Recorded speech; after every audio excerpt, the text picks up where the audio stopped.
India's Prime Minister Narendra Modi is on a visit to the northern Indian state of Uttar Pradesh.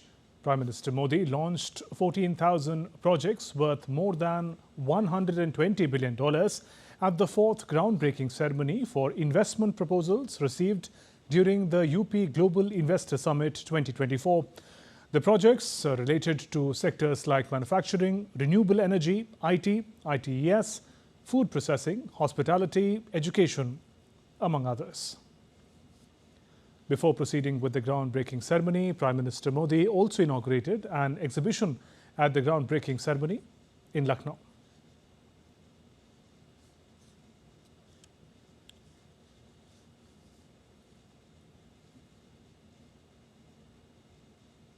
Addressing the gathering, Prime Minister Modi said in the last 7 years, crime has reduced in Uttar Pradesh and business culture has expanded. UP में double engine की सरकार बने 7 वर्ष हो रहे हैं। बीते 7 वर्षों में प्रदेश में रेड टेप का जो कल्चर था, उस रेड टेप के कल्चर को खत्म करके रेड कारपेट कल्चर बन गया है। At the groundbreaking ceremony in Lucknow, India's Defence Minister Rajnath Singh said the country is making continuous progress with a sense of सबका साथ, सबका विकास।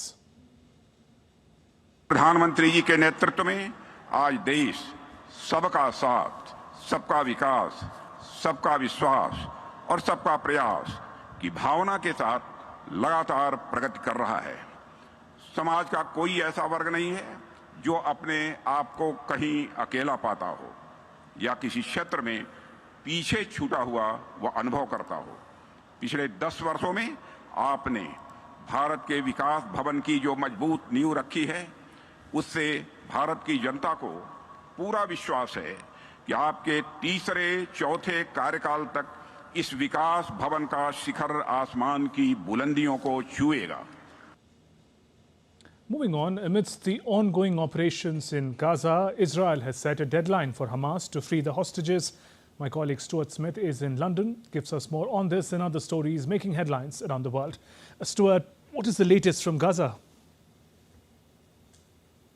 Well, Israel Defense Forces troops continue to operate against Hamas in Gaza. On Monday, IDF troops claimed they identified and eliminated a terrorist who fired a rocket towards Kibbutz Be'eri from central Gaza. The IDF also says it carried out operations in western Khan Yunis, where troops reportedly found stores of AK-47s, drones and explosives.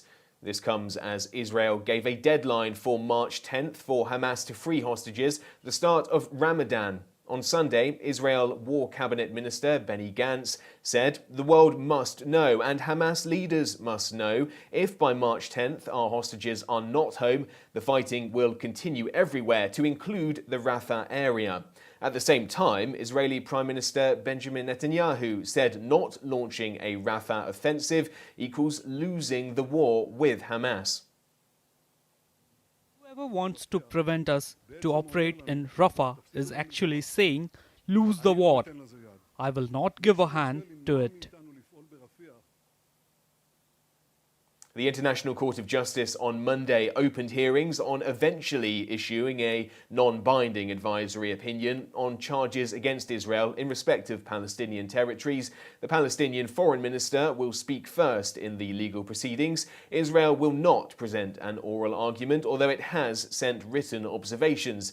The case arrived at the court after the UN General Assembly voted by a wide margin in December 2022 to ask the 15-judge panel for a non-binding advisory opinion on charges against Israel. The hearings will be held until February 26th. After that, the judges are expected to take several months to deliberate before issuing an advisory opinion. Meanwhile, Israel has condemned Brazil's president, Lula da Silva, for comparing the Gaza conflict to the Holocaust, accusing him of being anti-Semitic and trivializing the Nazi genocide of European Jews during World War II. The outcry further strained relations between the two countries, which have deteriorated since President Lula returned to office last year. Israel's Prime Minister Benjamin Netanyahu said the President Lula's comments crossed a red line. Israel's Foreign Minister called President Lula's comments shameful and serious. The United Nations Security Council is likely to vote on Tuesday on a push by Algeria for the 15-member world body to demand an immediate ceasefire to the Israel-Hamas conflict. Algeria put forward an initial draft resolution more than 2 weeks ago. The United States has signalled that it would veto it. US Ambassador to the UN Linda Thomas-Greenfield said that the text could jeopardise sensitive negotiations aimed at brokering a pause in the war.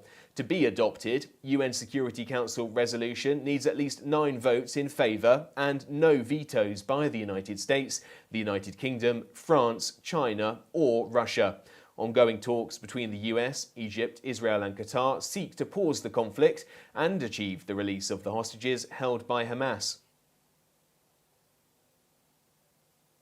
A British maritime security company called Ambre reported an attack on a British cargo ship in the waters between Yemen on the Arabian Peninsula and Djibouti and Eritrea in the Horn of Africa. According to the United Kingdom Maritime Trade Operations, the attack took place at Al-Muqa in the Bab al-Mandeb Strait. The strike was in close proximity to the vessel, but everyone was evacuated safely and no casualties were reported. Qatar's energy chief says the Red Sea shipping disruptions would limit the arrival of products to customers in the long term, and that diversions were not ideal as they added to the cost and length of journeys. Qatar Energy, one of the world's largest exporters of liquefied natural gas, said in January it had stopped sending tankers via the Red Sea over security concerns. Wants to divert away from the Red Sea due to cost, of course, and not only cost, but it's also time that's needed to deliver the product and then come back to get a refill, if you will, for the same product. So it's going to add cost, it's going to add time, and it's also going to add constraint on actual deliveries with time to deliver the same amount of products to the customers. It may not be felt in short term, but if it's a long term, then it will actually hamper movement of a net, if you take a full year, a net volume that actually is transferred. Russian forces on Monday claimed full control of the vast Soviet-era coke plant in the ruined Ukrainian town of Avdiivka, cementing the biggest battlefield gain in 9 months after one of the most intense battles of the conflict. The fall of Avdiivka is Russia's biggest gain since it captured the city of Bakhmut in May last year, and comes almost 2 years to the day since President Vladimir Putin sent his troops to Ukraine. According to Russia's defense ministry, its troops had advanced about 9 kilometers in that part of the 1,000-kilometer long front line, and that Russian troops were pressing forward after a deadly urban battle. Meanwhile, Ukraine says it has withdrawn its soldiers to save troops from being fully surrounded after months of fierce fighting. DD India's Dasha Chernyshova joins us live for more. Dasha, how is this being portrayed in Russia?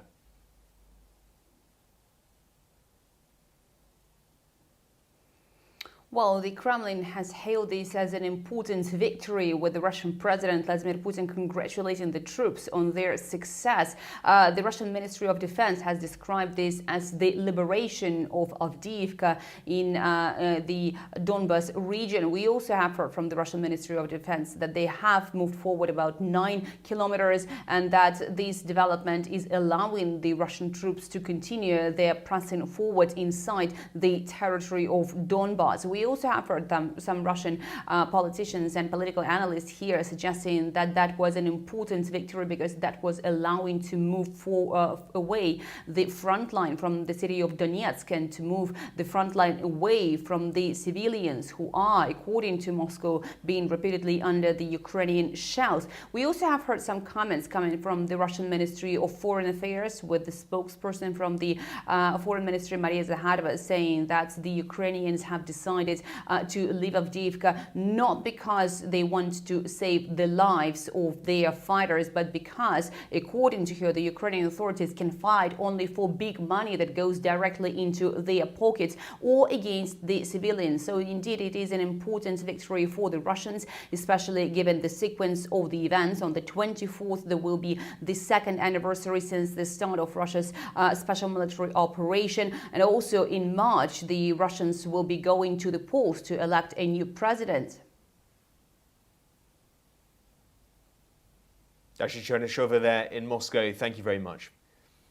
Meanwhile, Japan hosted Ukraine's Prime Minister on Monday in Tokyo to discuss the reconstruction of Ukraine and pledge a new bilateral tax treaty as it continues its fight against Russia.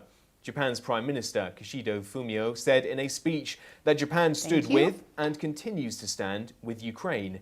As Russia's offensive against Ukraine enters its third year, Japan has pledged more than $10 billion worth of financial aid as it seeks to show solidarity with Kyiv's war effort. EU foreign ministers are meeting in Brussels on Monday. The Foreign Affairs Council will continue the discussion on the Russia-Ukraine conflict, focusing on the EU's military support for Ukraine, security commitments, sanctions against Russia and Ukraine's peace plan. The Council will also exchange views on the humanitarian situation in Gaza, settlements and regional development with regard to the situation in West Asia and the Sahel region. The Council will also hold talks with the Director General of the International Atomic Energy Agency, Rafael Grossi. That's it from me here in London. Back to you in the studio. Stuart, appreciate you joining us with those updates. And we're heading for a short break, still to come on DD India Global. Multiple casualties in tribal fighting in northern highlands of Papua New Guinea. China intensifies patrols around group of islands controlled by Taiwan.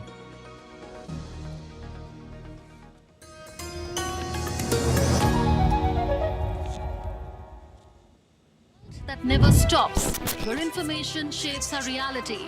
One app stands out, helps you stay ahead of time. Introducing the DD India app, your gateway to a world of news right at your fingertips. Your most trusted source of news goes global, goes digital. Explore a world of options, top stories, live updates, in-depth analysis, and more. Stay informed wherever you are. Real-time alerts keep you ahead of the curve always. The DD India app, connecting you to the world, one story at a time. Download now and explore the world of knowledge, insights, and authentic information.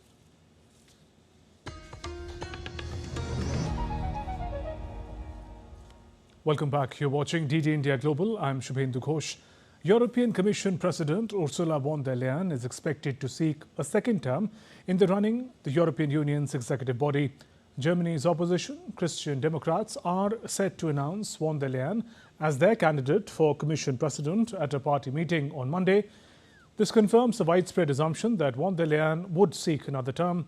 Following this, the former German defense minister is then likely to become the candidate for the pan-European centre-right umbrella group, the European People's Party, at a congress in Bucharest in March. The leaders of the European Union's 27 member countries will choose the Commission President after elections to the European Parliament in June later this year. At least 26 people were killed in tribal fighting in the northern highlands of Papua New Guinea. A report by a local newspaper said that violence took place on Sunday and was connected to a battle between the two tribes. Security is a major issue in Papua New Guinea, with at least 16 killed in riots in the country last month.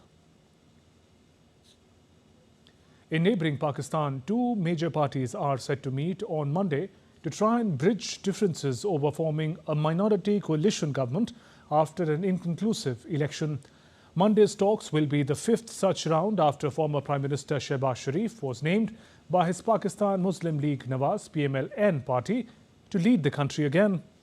The Pakistan People's Party, or the PPP, or former Foreign Minister Bilawal Bhutto Zardari has announced conditional support for the PMLN, saying It will vote for Sharif to form the government but would not take positions in cabinet. Sharif, who was Prime Minister of Pakistan for 16 months until August, has been named as the coalition's candidate to be the next premier by his elder brother Nawaz Sharif, who is the PMLN chief. Shifting focus to Asia Pacific, tensions are escalating in the waters near Taiwan as China intensifies patrols around a group of islands controlled by Taiwan. The move comes in the aftermath of the deaths of 2 Chinese fishermen who drowned during a pursuit by Taiwan's Coast Guard, accusing them of trespassing. China's Coast Guard, specifically its Fuya division, announced on Sunday that it would enhance maritime law enforcement and conduct regular patrols in the waters around Xiamen, China, and Taiwan's Kinmen Island. The decision to increase patrols raises concerns about heightened proximity between Chinese and Taiwanese Coast Guard vessels, potentially increasing the risk of miscalculation and conflict. Taiwan authorities expressed regret over the deaths but maintained that their Coast Guard officers were acting within the bounds of law. Let's take a look at other stories making news around the world. A water spout moving over southern Florida blew debris into the air as it made landfall in the Cujo Bay in Florida on Sunday. Weather authorities later described the water spout as confirmed tornado. No injuries were reported. However, authorities say one structure had suffered damage. Exceptionally dry weather has caused a historic 2-month delay in the annual migration of Australia's Christmas Island red crabs.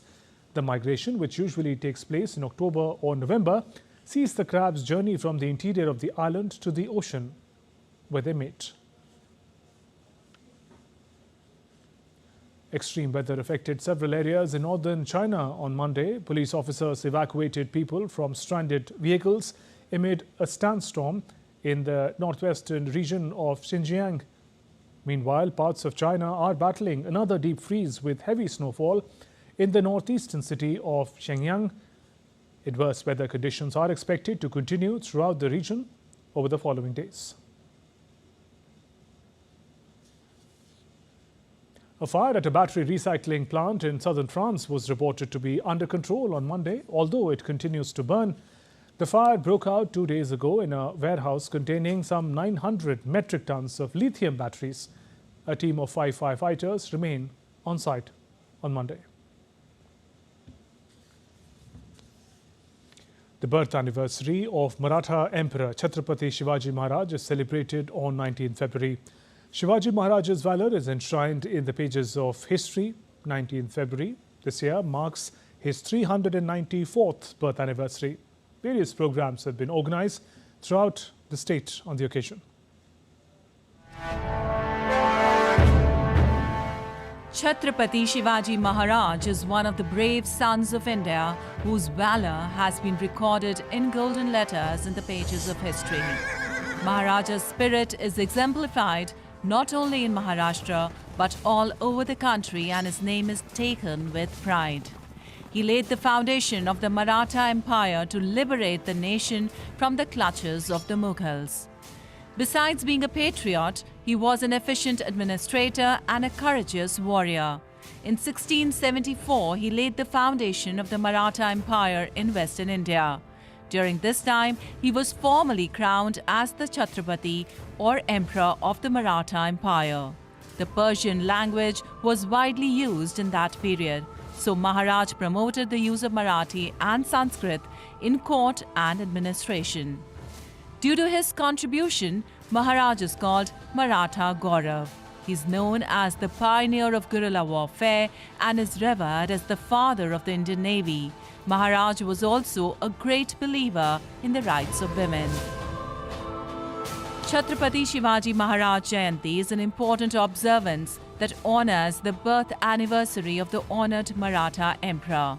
The birth anniversary of Chhatrapati Shivaji Maharaj is celebrated with great enthusiasm every year, and this year marks the 350th anniversary of the coronation of the Maharaj. Every year, a special program is organized at Shivneri Fort in the presence of the Chief Minister. 1,100 policemen and home guards will be deployed at Fort Shivneri on the occasion of Shiv Jayanti, and devotees are requested to reach the fort after 10 a.m. Pune Rural Superintendent of Police Pankaj Deshmukh has urged. 1,100 policemen and home guards will be deployed at Fort Shivneri on the occasion of Shiv Jayanti, and devotees are requested to reach the fort after 10 a.m. Once the event is over, the citizens will be permitted at the fort after 10 a.m. Full care will be taken to ensure that no untoward incident takes place during the event. Along with the celebration of this year's birth anniversary at the government level in the district, various social organizations and educational institutions will also be celebrating by organizing various programs at their level.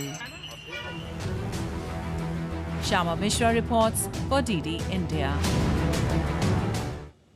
India is hosting a 9-day mega naval exercise in Visakhapatnam from 19 February. More than 50 countries are taking part in the 12th edition of the Milan exercise, which is being held at India's Visakhapatnam. The 9-day exercise would be a platform for participating navies to share ideas to enhance security on the high seas and ensure safety of maritime commerce for growth and prosperity of all. In addition to building bridges of friendship and strengthening of relationship, sea exercise would enhance interoperability, enable exchange of best practices, and will boost confidence to undertake missions together in the future to tackle common challenges. Indian Navy Chief Admiral Harikumar praised the role of Indian industry in achieving self-reliance in defence sector by 2047 at the inauguration of the manufacturing plant of Nibbe Defence and Aerospace Limited in Maharashtra's Pune. Congratulations on this inauguration of this great facility on the occasion of the birth celebration of Chhatrapati Shivaji Maharaj. What an auspicious day to inaugurate a facility like this, which is strengthening our ability to make our own weapon systems in our country, in line with the national vision for Atmanirbharta. The Indian Navy is committed to Atmanirbharta. The biennial Singapore Air Show is all set to kick off on Tuesday. Will conclude on 24th February. India's Sarang helicopter display team of the Indian Air Force conducted its inaugural practice display in Singapore on Sunday. The air show will feature a variety of display teams from all across the globe. The show also will feature leading aircraft and system manufacturers and operators showcasing their products. The Hindustan Aeronautics Limited manufactured advanced light helicopter, which is the Sarang team operates, is featuring in the show for the very first time. And now it was a star-studded affair at the annual British Academy of Film and Television Arts Awards, BAFTA, held at the Royal Festival Hall in London on Sunday. Christopher Nolan's 2023 biographical epic, Oppenheimer, swept the BAFTAs this year with 7 wins. The film won the top honours for the Best Film and Best Director, along with 5 other awards. Oppenheimer's Cillian Murphy took home the Leading Actor Award, and American actress Emma Stone picked up the Leading Actress Award for Gothic comedy Poor Things. The film won 5 awards overall. War drama, The Zone of the Interest, bagged the Best Film in the non-English language category, as well as the Outstanding British Film Award. The ceremony was hosted by actor David Tennant.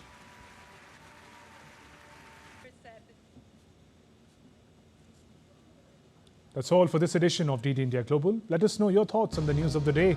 You can connect with us on Facebook, X and Instagram. You can also find us online at ddindia.co.in. We'll be back with more news as it breaks here on DD India.